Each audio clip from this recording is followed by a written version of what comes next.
Project ഒക്കെ second അല്ലേ. ഇഷ്ടപ്പെട്ടത് ഇവരുടെ കൂട്ടായ്മയാണ്.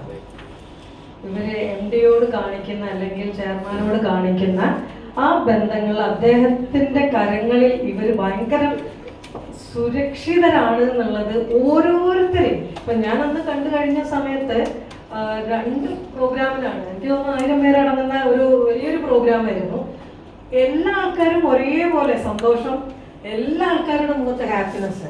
അപ്പൊ എനിക്കിങ്ങനെ ഒരു കൗതുകം തോന്നി, എന്താണ് ഇതിന്റെ പിന്നിൽ? വെറുതെ അപ്പൊ ഇവരാണെങ്കിൽ ഒന്നും നിർബന്ധിക്കുന്നില്ല. മാം, നിങ്ങൾ വന്നിരിക്കുക, നിങ്ങളൊന്ന് കണ്ടു നോക്കുക.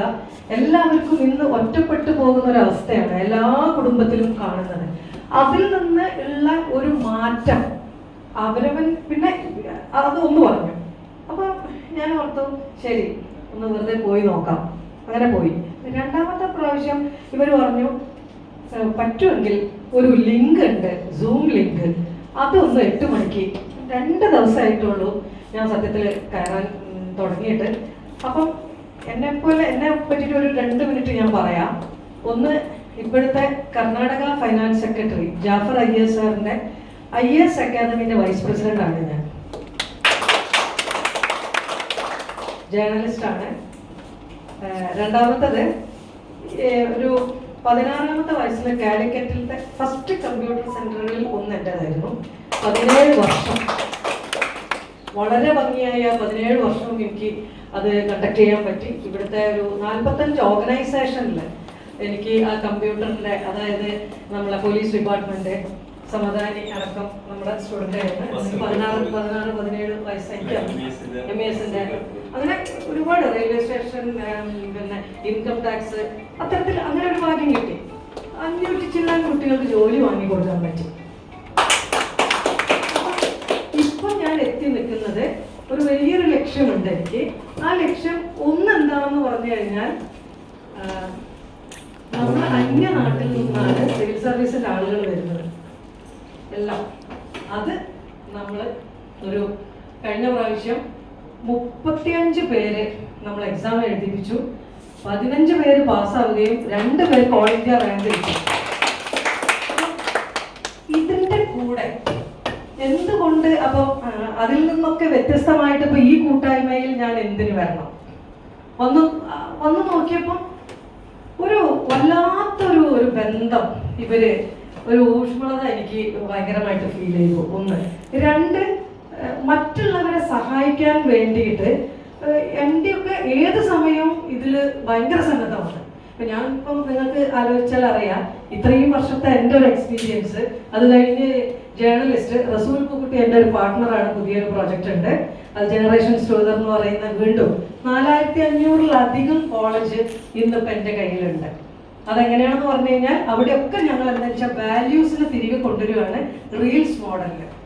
അതിൽ 4500 കോളേജ് എന്ന് പറഞ്ഞാൽ ജെൻഡർ ജസ്റ്റിസ് സെൽ എന്ന് പറയുന്ന ഒരു സെല്ലിന്റെ അണ്ടറിലാണ്. അതേപോലെ SPC. അപ്പൊ ഇവിടങ്ങളിലൊക്കെ ഇത് വേറൊരു തരത്തിലുള്ള ഒരു കൂട്ടായ്മ, ഒരു കമ്മ്യൂണിറ്റി, ഒരു പോസിറ്റീവ് ആയിട്ടുള്ള കാര്യങ്ങളാണ് ഇവരിവിടെ ചെയ്യുന്നത്. അപ്പം പിന്നെ ഞാൻ കണ്ടു കഴിഞ്ഞപ്പം എല്ലാവരും ഹാപ്പിനെസ്സോട് കൂടി തന്നെ ഫിനാൻഷ്യൽ ഫ്രീഡം. ഈ ഫിനാൻഷ്യൽ ഫ്രീഡം ശരിക്കും പറഞ്ഞു കഴിഞ്ഞാൽ നമുക്ക് ഒരു എന്തെന്നില്ലാത്തൊരു സന്തോഷം നമുക്ക് തരും അല്ലേ? അതും നല്ല രീതിയിലുള്ള ഫിനാൻഷ്യൽ ഫ്രീഡം ആണെങ്കിലോ. അപ്പം ഇവര് 1, 2, 3 എന്ന് പറഞ്ഞിട്ടുള്ള പ്രോജക്റ്റുകൾ, ഇപ്പൊ പറഞ്ഞ ബയോമെഡിക്കലിൻ്റെ, ഇനി സ്പോർട്സ് സ്കൂളൊക്കെ വരാൻ പോകുന്നത് അല്ലേ? അത് പിന്നെ ഈ ചന്ദനത്തോപ്പിൽ, അതും എന്തോ ഒരു ഭാഗ്യം കൊണ്ട് എനിക്ക് അവിടെ പോകാൻ പറ്റി. ഞാൻ എക്സ്പീരിയൻസ് ചെയ്തു കഴിഞ്ഞപ്പോൾ എനിക്ക് മനസ്സിലായി, ഇവരെന്താണോ പറയുന്നത് അത് ഇവർ ചെയ്യുന്നത് പോലെ എനിക്ക് ഫീൽ ചെയ്തു. അപ്പം പ്രത്യേകിച്ച് കോഴിക്കോട് നിന്നൊക്കെ ഞാനിപ്പോൾ എൻ്റെ ഓഫീസിൽ നിന്ന് ഇവർ തന്ന ഒരു സ്നേഹം ഉണ്ടല്ലോ. ഇപ്പം നമ്മൾ ഒരുമിച്ച് യാത്ര ചെയ്തപ്പം കിട്ടിയൊരു കംഫർട്ട്, ഇപ്പം ജയശ്രീ ആവട്ടെ, അനീഷ്, ഇവരൊക്കെ എല്ലാവരോടും കാണിക്കുന്ന ആ ഒരു സന്തോഷം, നാളെ നിങ്ങളും അതിലൊരു ആ കൂട്ടത്തിൽ കുടുംബമാവുകയാണ്. അപ്പം അതാണ് പിന്നെ നമുക്ക് 10 പേര് നമ്മുടെ കൂടെ ഉണ്ട് എന്ന് പറഞ്ഞു കഴിഞ്ഞാല് ഇന്നത്തെ യൂത്തിന് പറ്റുന്നത് എന്താണ്? ആരും ഇല്ല എന്നുള്ള തോന്നലിൽ നിന്നാണ് എല്ലാം അവർക്ക് ഒരു മിനിറ്റിൽ സംഭവിച്ചു പോകുന്നത്. ഇവിടെ വന്നു കഴിഞ്ഞാൽ വലിപ്പം ചെറുപ്പം ഒന്നുമില്ല, എല്ലാവരും സമന്മാരാണ്. അപ്പം നിങ്ങൾ ആലോചിച്ച് നോക്കുക, കൂട്ടാൻ പറ്റുന്ന ആൾക്കാരാണെന്നാണ് എനിക്ക് തോന്നിയത്. അതുകൊണ്ടാണ് ഞാനിപ്പോൾ ഇവിടെ വന്നത്. ഇത്രയൊക്കെ പറഞ്ഞ പോലെ ഒരു 4 വരി പാട്ട് നിങ്ങളെ എക്സ്പീരിയൻസ് ചെയ്തിട്ടുണ്ടോ? ഒരു പാട്ട് നിങ്ങളൊന്ന് പാടിക്കോളൂ കേട്ടോ. അല്ലേ? നല്ലൊരു ക്ലാസ്. ഇത്രയും കാര്യം, അതായത് 17 വർഷം മുമ്പ് കോഴിക്കോട് ആദ്യത്തെ ഒരു അല്ലെ കമ്പ്യൂട്ടർ സെന്റർ തുടങ്ങിയ വ്യക്തി, ഫസ്റ്റത്തെ കമ്പ്യൂട്ടർ സെന്റർ അല്ലെ, ആദ്യത്തെ കോഴിക്കോടിന്റെ മണ്ണിൽ ആദ്യത്തെ കമ്പ്യൂട്ടർ പഠനം നൽകിയ വ്യക്തിയാണ് ഇപ്പൊ ഇവിടെ വന്ന് സംസാരിച്ചു. ഞാൻ അതിശയപ്പെട്ടു. ഞാൻ MESന്റെ ജില്ലാ സെക്രട്ടറി ആയിരുന്നു തൃശ്ശൂർ. അപ്പൊ എന്റെ പ്രസിഡന്റിനെ വരെ അബ്ദുൽ സാറിനെ വരെ പഠിപ്പിച്ചിട്ടുണ്ടെന്നാണ് എനിക്ക് അത്ഭുതം. അതുകൊണ്ട് ഞാൻ വിട്ടുപോയപ്പോ പ്രത്യേകം എടുത്ത് പറഞ്ഞത്. അപ്പൊ എന്തായാലും ചെറിയ പുള്ളിയല്ല, നല്ലൊരു ക്ലാസ് കൊടുത്തിട്ടുണ്ട്. പിന്നെ എനിക്ക് കൂടി ഒരു പണി തന്നിട്ടാണ് പോയത്. അപ്പൊ കോഴിക്കോട് എന്നൊരു കാര്യം ചോദിക്കട്ടെ, ബാബുക്കാല പാട്ടല്ലേ ബെസ്റ്റ്? പ്രാണസഖി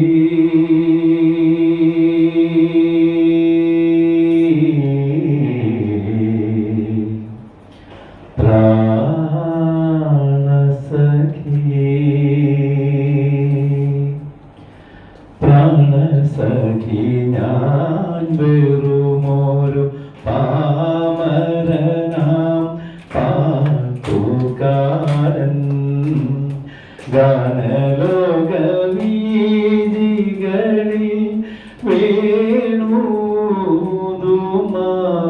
വേണൂതുമാട്ടിടയൻ പ്രാണസഖി ഞാൻ.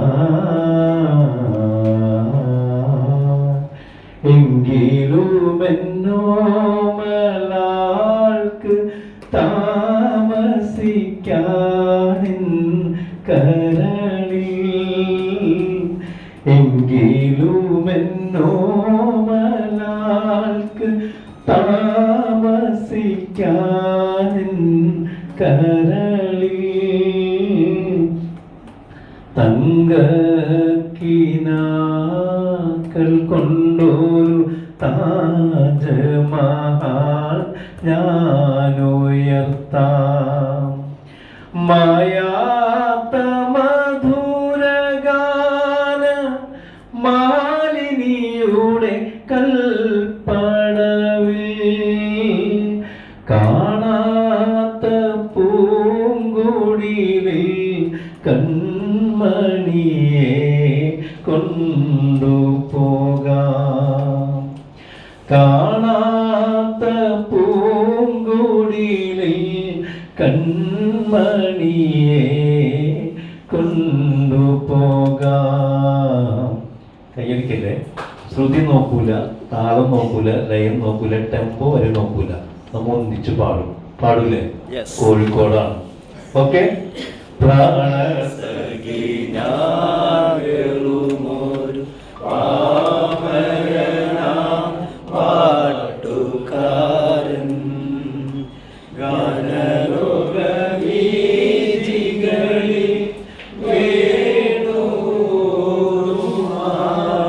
വേണൂതുമാട്ടിടയൻ പ്രാണസഖി